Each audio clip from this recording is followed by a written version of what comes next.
Olá pessoal, boa noite. Uma rápida atualização sobre o coronavírus. Hoje é dia 16 de março e a gente teve algumas novidades hoje, então eu não tenho todas as atualizações das novidades de hoje, principalmente relacionadas às crianças, mas eu queria só fazer um resumão para vocês que estão ansiosos em relação a seus filhos, a gestantes, a amamentação, todas essas dúvidas. Bom, para começar, a gente sabe que o coronavírus é uma doença altamente transmissível, estamos passando nesse momento por um momento de desespero coletivo, tá todo mundo sim desesperado. A gente tem que manter a calma, mas é um movimento muito delicado que a gente tem que se preocupar com os nossos atos, a gente tem que principalmente pensar no próximo. Nós, adultos, jovens, saudáveis, muito pouco provavelmente teremos uma doença grave, mas a gente tem que pensar nos outros, a gente tem que pensar nos idosos, a gente tem que pensar nas pessoas com alguma comorbidade, com alguma doença, como diabetes, pressão alta, quem está tratando de câncer, quem tem por algum motivo, usa algum remédio para imunossupressão, então doenças autoimunes, todas essas doenças podem sim causar um problema grave quando elas estão com coronavírus. Então, o coronavírus vai espalhar, ele vai ficar mais intenso nesses próximos dias e semanas, a gente vai ter mais casos confirmados e é muito provável que em algum momento das nossas vidas, eu como médica, as pessoas que estão na linha de frente ou pessoas que têm contato com pessoas doentes vão pegar esse vírus. É por isso que se chama pandemia, ele está espalhado em todos os lugares, em todas as regiões do mundo, e a chance da gente pegar esse vírus é muito grande. O que a gente tem que fazer nesse momento? Primeiro de tudo é manter a calma, não adianta ficar vendo notícia toda hora, não adianta ficar atualizando o número de mortos, isso só gera mais ansiedade, isso gera mais desespero. Os filhos da gente sentem esse desespero, eles estão também ansiosos, então é importante que a gente tente, claro que tem que se atualizar, mas que a gente tente minimizar esses desesperos, que a gente sempre fica se atualizando e quer saber das últimas notícias, isso não ajuda muito. Em relação às escolas, algumas escolas já fecharam, então já declararam aqui em Campinas, por exemplo, algumas escolas já fecharam, outras escolas ainda não fecharam, mas já estão programadas para fechar na próxima semana. Então, isso deve acontecer nas próximas semanas. Por enquanto, a orientação é não levar o seu filho na escola se ele tiver algum sintoma gripal. Nessa época do ano é comum que existam outros vírus circulando, então a gente tem o vírus sensicial respiratório, a gente tem o vírus da influenza, que são vírus também graves em crianças, mas a gente tem esses outros vírus já começando a circular. Então não é todo resfriado que vai ser coronavírus, a gente tem que lembrar sempre disso, mas de qualquer forma a gente tem esse vírus novo aí que pode causar sintomas de resfriado, sintomas de gripe, por exemplo. Nas crianças, a evolução que a gente tem até agora é até estranho dizer, mas é muito leve. Normalmente, nessas epidemias virais, as crianças são acometidas não tanto quanto idosos, mas elas são população de risco, né? Na maioria das vezes. Mas com o coronavírus parece que a evolução é diferente. Hoje, 1 da tarde, saiu uma reportagem de que sim, teve mortes na população pediátrica, mas a gente ainda não tem notícia de onde essas crianças estavam, se elas tinham alguma doença de base, qual era a idade delas, a gente não tem essa informação, a gente promete colocar aqui pra vocês assim que a gente tiver. Mas o que a gente tem de dado até ontem é que nenhuma criança até 9 anos tinha falecido da doença. A gente tinha alguns casos graves relatados, então crianças que foram para UTI. Na maioria das vezes, na China, existe um artigo que mostra que as crianças que ficaram mais graves, elas tinham alguma co-infecção, então elas tinham o coronavírus, mas elas tinham algum outro vírus associado. Na maioria das vezes, o vírus da influenza. Então, foram crianças que tiveram coronavírus, mas que tiveram outros vírus, provavelmente esses outros vírus que causaram esses casos graves. As outras crianças que foram diagnosticadas ou contactuantes de pessoas com coronavírus e que tiveram sintomas, na grande maioria das vezes foram sintomas leves. Muitas vezes as crianças nem febre apresentavam. Então elas apresentavam uma coriza, o narizinho escorrendo, uma tosse, sintomas gastrointestinais também apareceram, então diarreia, vômito, isso também foi relatado em crianças com coronavírus, mas na grande maioria das vezes foram sintomas leves. Então, por isso que mamães fiquem tranquilas em relação aos seus filhos. Se ele pegar o coronavírus, a chance dele ter uma evolução boa, de não precisar nem de internação, é muito grande. Qual que é o grande problema? As crianças são vetores, então elas podem pegar a doença e aí elas podem passar para o vovô, para a vovó, para a empregada, para a babá, para as professoras da escola, para você, pai, que tem alguma doença. Então as crianças nessas epidemias, elas são vetores, elas passam para outras crianças e para outros adultos também. E é muito difícil a gente manter uma higiene da criança, né? Manter a mãozinha sempre lavada, a criança fazer a criança tossir e colocar o ombro, o cotovelo em cima na frente da tosse. Então é mais difícil a gente manter essas crianças com uma higiene respiratória. Então a indicação no momento, hoje, dia 16 de março, é: criança doente não vai para a escola, tente não deixar com os avós, de preferência não deixar com os avós. A gente precisa tentar buscar uma outra rede de apoio nesse momento. As empresas estão todas trabalhando para que as mães e os pais consigam trabalhar de casa. Alguns trabalhadores não vão conseguir fazer isso, mas a gente vai precisar se ajudar nesse momento e tentar achar uma solução para essas crianças que estão resfriadas.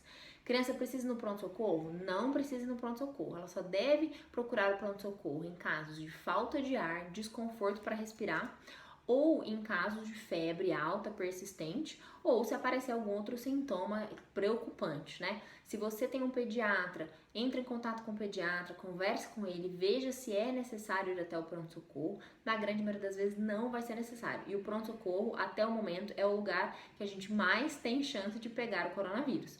Então, o pronto-socorro é o lugar que a gente quer evitar. Os casos leves, que apresentam apenas coriza e tosse, e você quer passar por uma avaliação pediátrica, é importante passar ou no consultório com o seu pediatra, ou nos postos de saúde, nas unidades básicas de saúde que estão preparados para receber esses pacientes. Então, casos graves apenas que devem ir ao pronto-socorro. Por quê? Porque se você não tem o coronavírus lá, você vai pegar. E a gente está em contingenciamento de leitos, a gente está com o SUS sobrecarregado, então a gente tem que guardar lugar nos hospitais de referência para pessoas que realmente precisam. Então, não é para ir no pronto-socorro. E aí, significa que o seu filho está de férias, que você vai ficar em casa? Que você vai sair, vai pro shopping, vai pro cinema, vai pro clube? Não. Quarentena é de ficar em casa. É para ir na casa da avó no domingo almoçar? Não. É para ir no clube com outras crianças? Não. É para aula de judô, para aula de natação, para aula de tênis? Não. É para sair na rua brincar com outras crianças? Também não, gente. Nesse momento a gente tem que pensar na gente, a gente tem que pensar nos nossos filhos, mas a gente tem que pensar no outro. Provavelmente essa doença não vai acontecer nada, mas em pessoas idosas e que têm comorbidades, que têm doenças, elas sim podem ficar graves e elas sim podem evoluir para a morte. Essa doença tem uma letalidade de aproximadamente 3,4%. Em pacientes acima de 60 anos, essa taxa aumenta.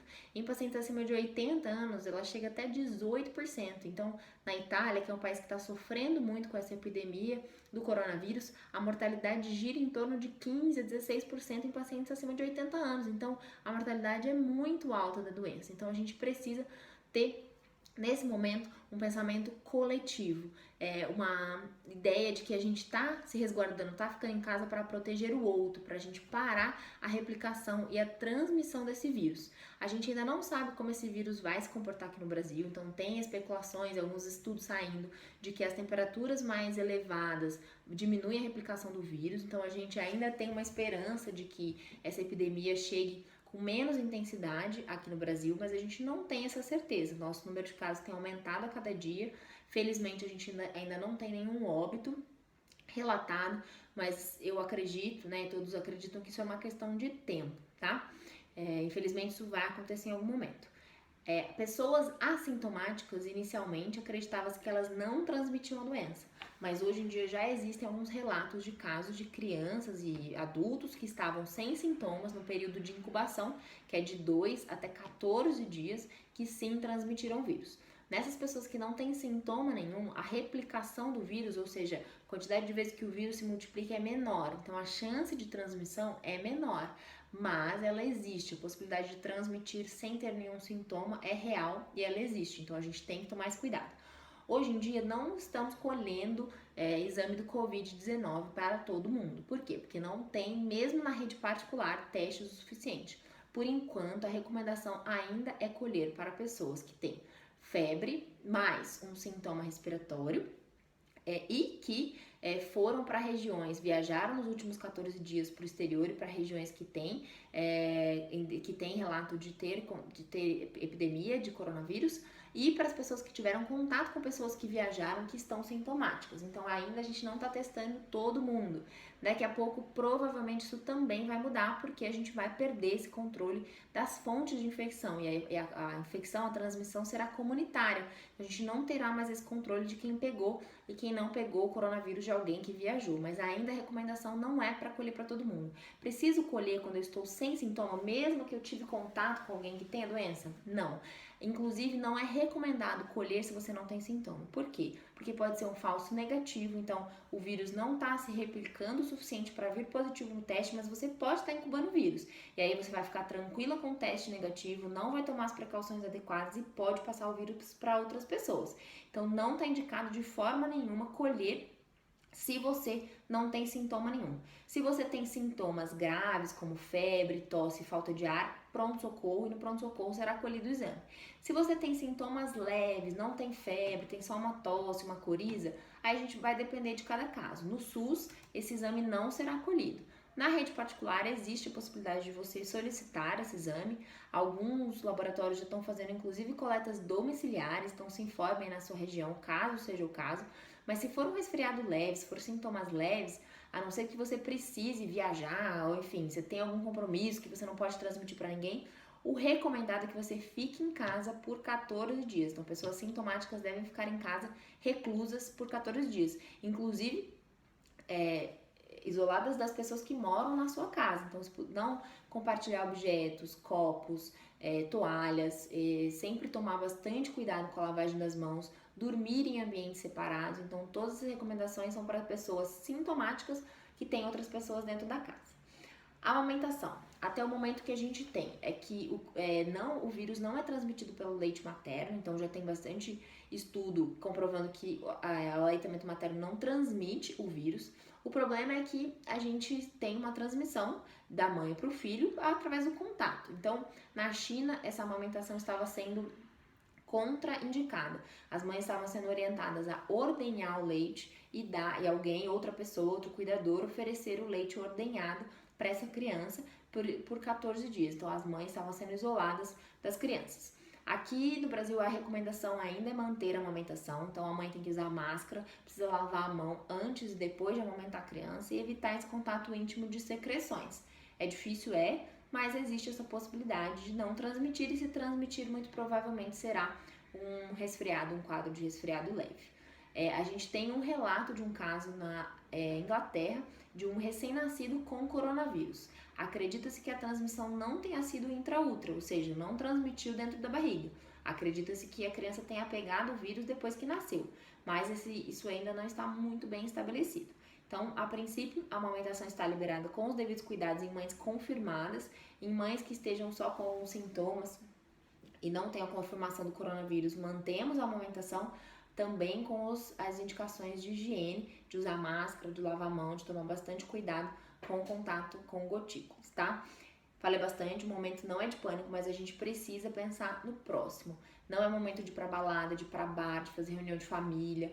Tem colegas meus cancelando casamento, é muito triste. A gente tá vivendo um momento de reflexão, de parar pra pensar no que eu posso fazer pelo outro. Então, ofereça ajuda para os avós, não deixem que eles vão ao mercado, à padaria, à farmácia, se ofereçam para comprar as coisas para eles, evitem ao máximo contato com essas pessoas.